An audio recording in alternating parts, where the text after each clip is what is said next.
So I'm really grateful to be invited to speak to you at this really important event, and really just to pay tribute to Broken Rainbow.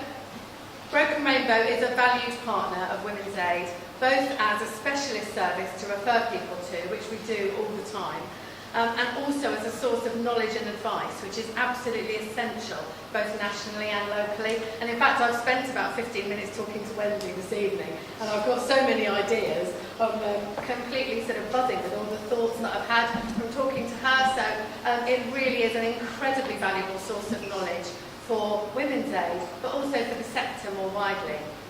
We know for a fact that LGBT people are not adequately served now by the domestic violence sector. I'm the first to accept that that's the case. And there's a real danger that what's happening at local level will make this worse.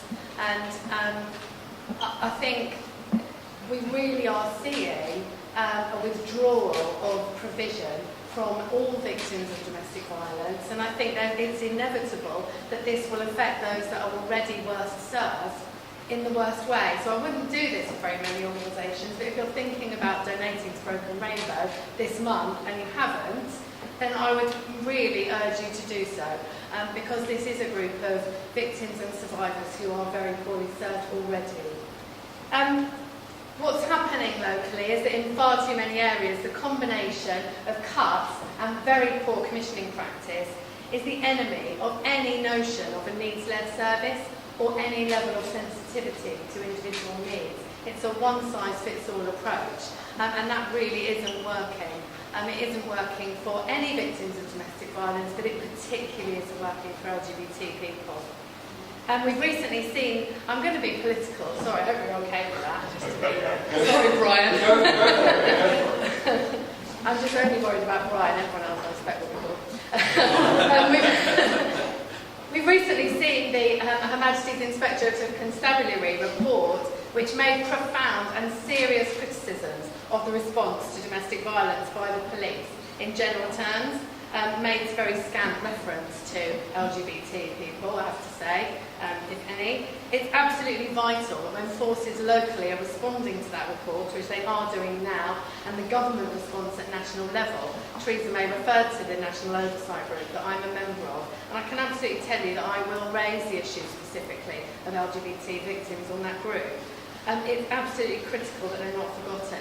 And it's brilliant in political terms that in the recent Lords debate that happened about domestic violence, Lord Paddock did raise specifically the issue of LGBT victims, and that was a very welcome and brave thing of him to do.